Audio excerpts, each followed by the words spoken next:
Hello again, neighbor.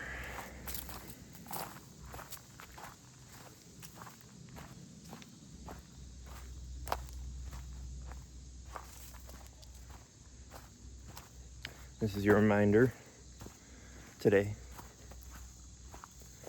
that Christian nationalism is bad, and that being a Christian means that we care about the people around us. And if you're afraid of someone else, that's your issue. And if you hate anyone, you probably need to get over that.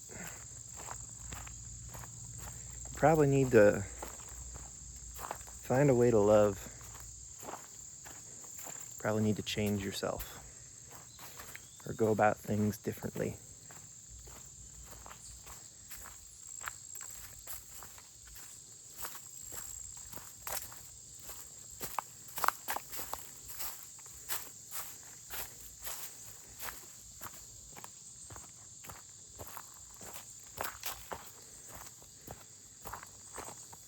There ain't enough room in the world for hate. Because hate is ultimately self-destructive. So just stop. Stop calling yourself a Christian if you can't learn to love the people around you.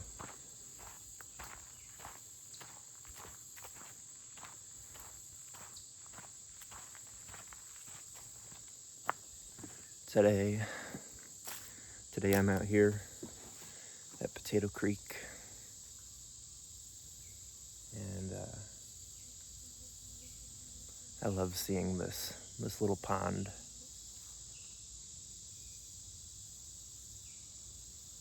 Here beside the big lake here at Potato Creek. I can never remember what this lake is called, but I think it starts with a W. And I don't remember what this, the green stuff is called, but they're like little petals that form on the top of the surface of the water. And just adds so much ambiance to the area because of the way the sunlight hits the green, and then just the whole area green.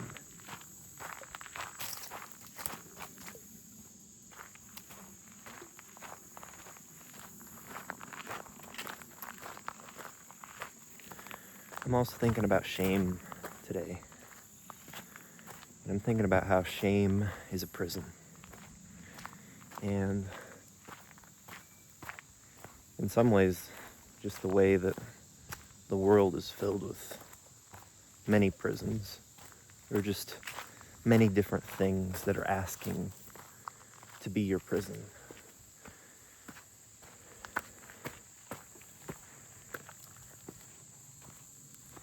Just there's a big old spider web. Wonder if you can see that on the camera, but it's a big one. There's also a little bit of a spider web hanging on the bottom of my camera right now. So this goes all the way up to there, all the way down to there.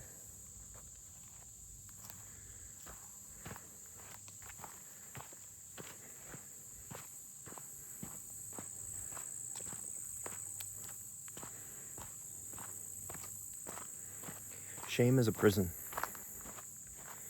And it's not worth your time.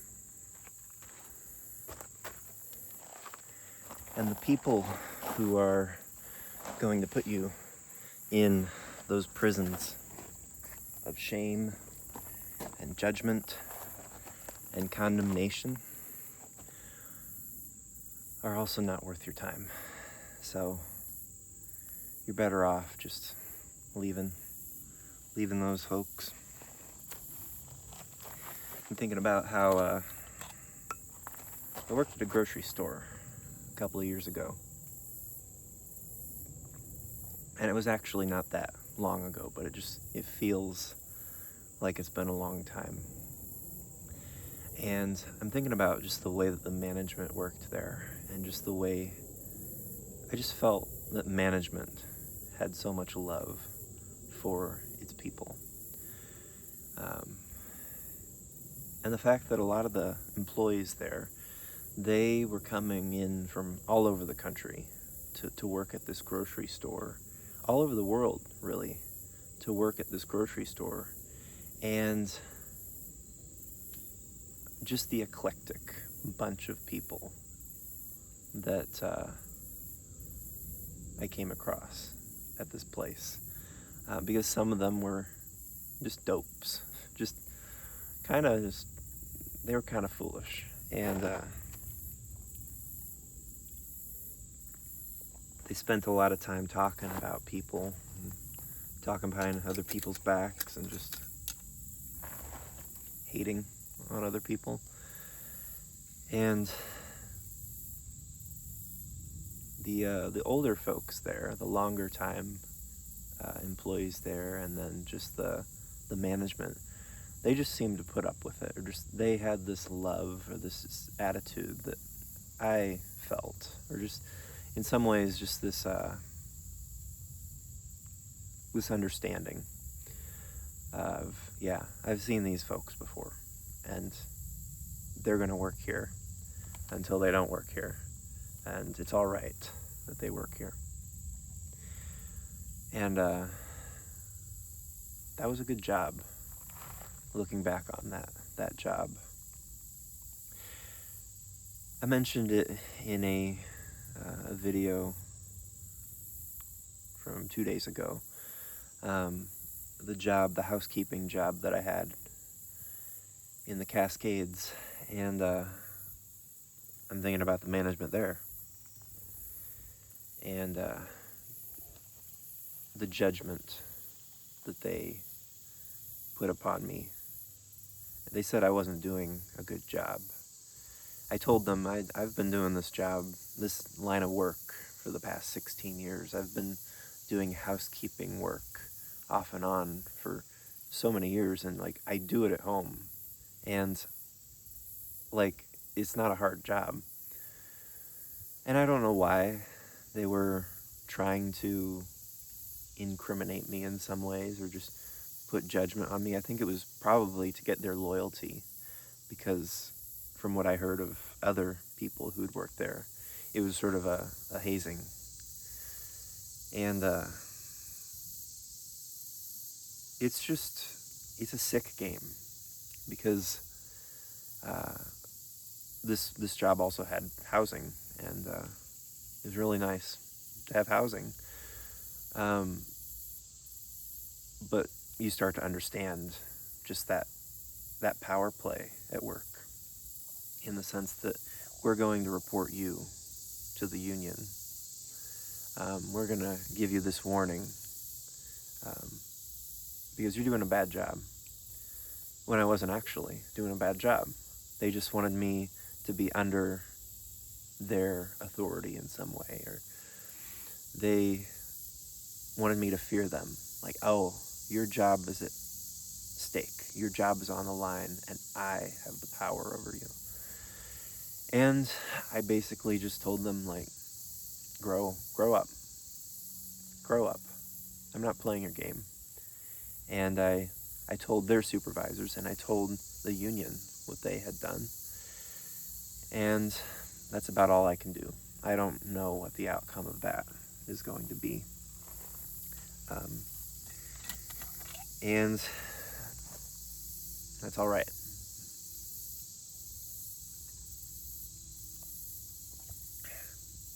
But it makes me sad and frustrated, because I approached them the best way I knew how.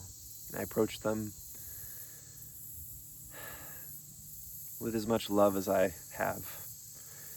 And I hope I did right by them. I believe that I did right by them, and it just hurts because there's still this ick in me that says, don't go against the grain, don't disobey authority. And it's good to disobey authority because authority isn't always right.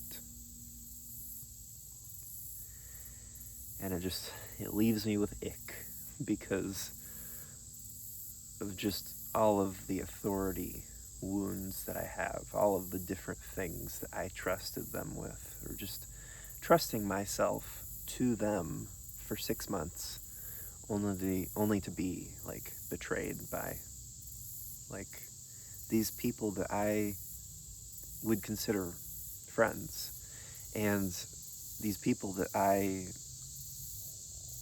saw their humanity.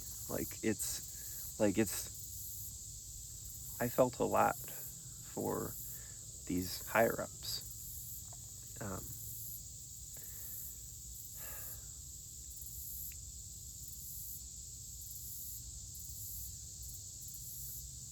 There's that prison of shame.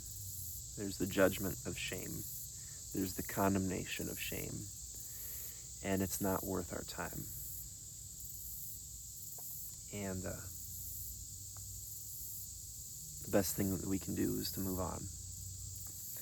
And sometimes that's hard. And it's all right if it's hard. But there's only one way out, and that's to be the bigger person. That's to not live in the prison that they built for you.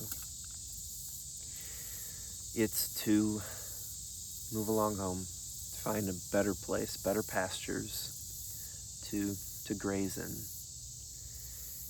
And sometimes that means you're on the road and you're unhoused. But at least you're free. And know that you're free.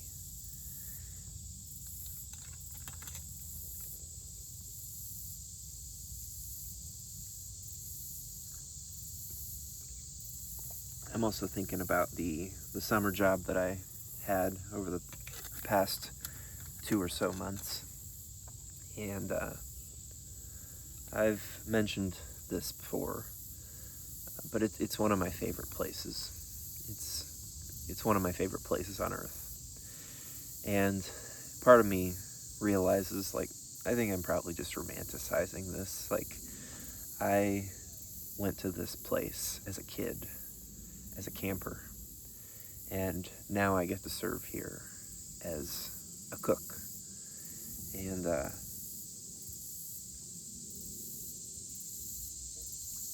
getting to see people grow up and change and develop, and having those long-term relationships with folks that are at this place, it's rewarding. And then understanding my own like immaturity, working there, and just understanding what it means to continue to work at a place for so long, makes me a little fearful sometimes. Like, what's gonna be the one thing that I do on accident, or like the what's the term, the needle that breaks the camel's back or something like that. Just like, what am I gonna do wrong? It's just gonna like, oh.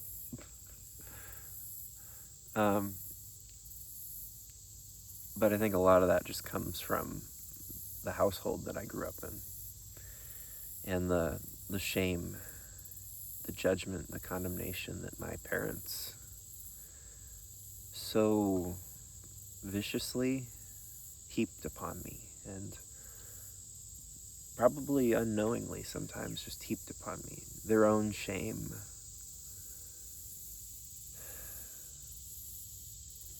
is an inheritance in some ways. And I'll probably spend a lifetime trying to figure that out, trying to just say no. No, I don't believe this. Because I see it in my grandma too, uh, on my mom's side, the shame that she felt. And I remember, I can think of very clearly just some of the shame that she experienced, some of the fear. And I can see that in my mom too. And I don't know what I see in myself. Um, but I know I can relate. And I know that the scripts that they went by are some of the scripts that I have gone by. And just, it's a, it's a whole mess of spirits, of scripts and stories. And I guess to go back to the place that I worked at this summer, in some ways, it's just a beautiful job. Um, it's been just so different from all the other jobs that I've had in my life. It's a ragtag bunch of people who come together for 2 months, 2.5 months out of the year, 10 weeks. And they come from all walks of life, all these different places. And then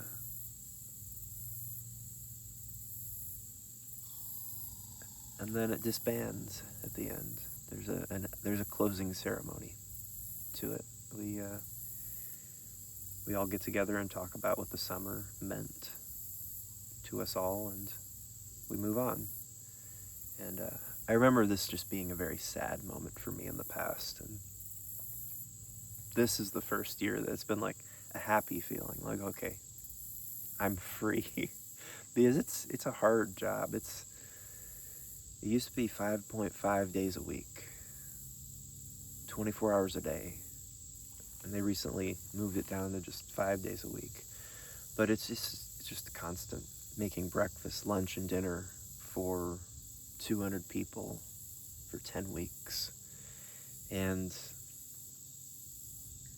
there's very little time to think, or very little time to myself to, like, okay, I guess this is what I'm doing. So I'll think afterwards. And I just don't like that feeling.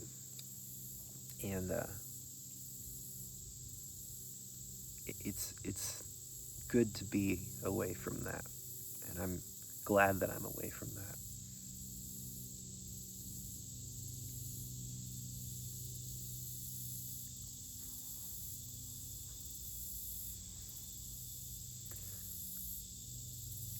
It's nice to reflect on the immaturity that I see in myself, the immaturity that I saw in some of the younger leadership there. And by immaturity, I don't mean any sort of shame. I just mean young and youthful. Um, it's all right to be young and youthful and immature. It doesn't have to be something shameful.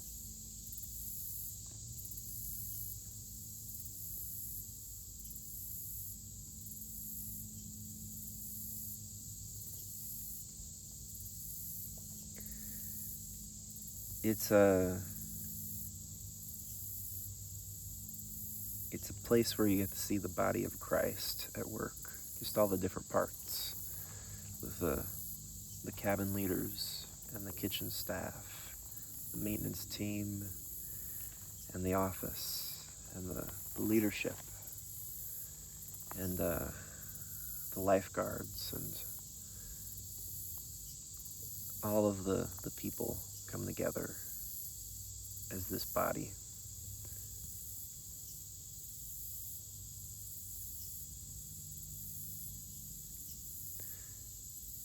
It's high control. Uh, there's a lot that I disagree with in working at this place. And the more and more I've matured, the more and more I've understood some of this, some of the reasons behind all of this. But even in that, there's this love that I experience there. And I disagree with a lot of the rules looking back on this. There's a lot of gender segregation at this place, which is understandable in one sense, because things do happen. But there's also something that happens in that,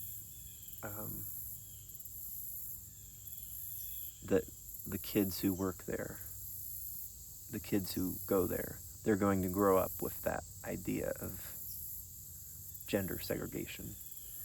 And that's going to affect them in some ways, or just in a lot of ways. It affected me. And I've heard people describe this as sexual anxiety. And it's just interesting the amount of anxiety that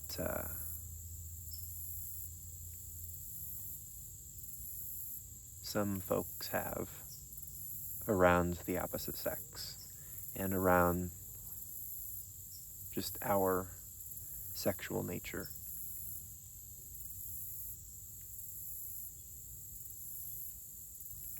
It's also a very scheduled and very rigid, schedule-oriented place, which is it's good to have a schedule for breakfast, lunch, and dinner. It's good that those are yeah. But it's that makes it very fast-paced. There's 45 minutes for a lot of the activities there. And it's sort of boom, boom, boom, move on to this. And I guess my hope for the camp environment has always been but where's the time to breathe? Where's the time to just take a hike? Where's the time to just sit down, rest? It's over. And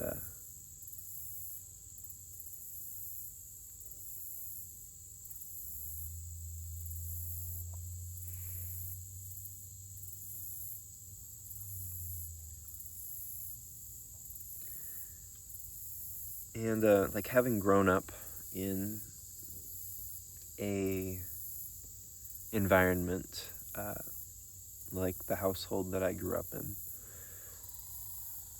I understand that I can sometimes have a very rigid view of the world. Just a very control-oriented view of the world, people are out to control, or the rules are not just there to protect you, but they're to be enforced by some higher up. And I guess a better understanding would be that the rules are there to guide rather than to control and bind. But that's not always the case. Sometimes the rules are there to bind and enslave. And I think some of my perspective on these places is coming from just that experience in childhood, those experiences in childhood, growing up in those prisons of parental control, I guess. And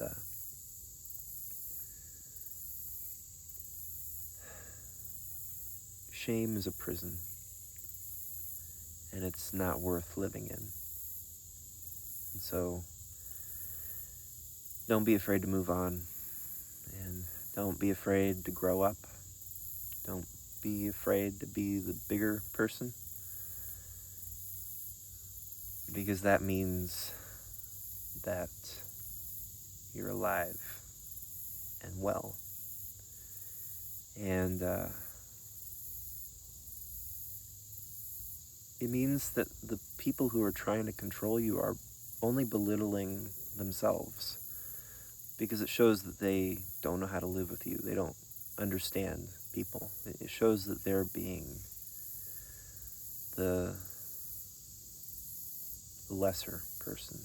Shame is something that we inflict upon ourselves.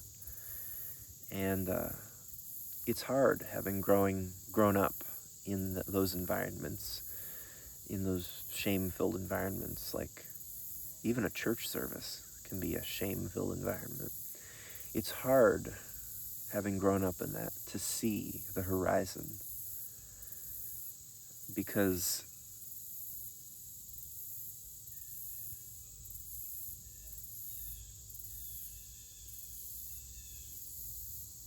once you've drank the poison, if you drink the poison,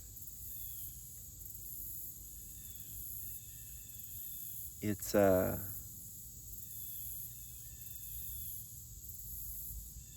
it makes you see things in a way that isn't good. If the light in you is darkness, then how great is that darkness?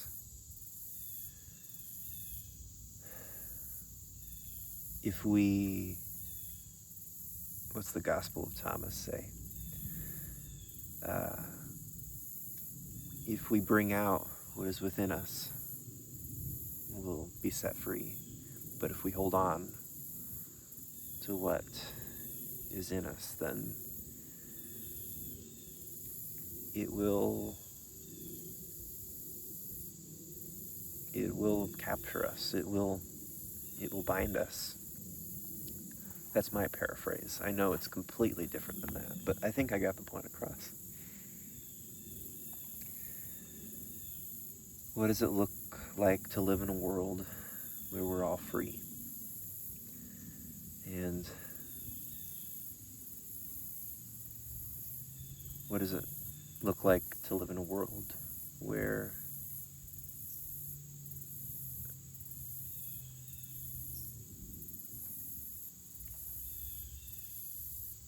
yeah.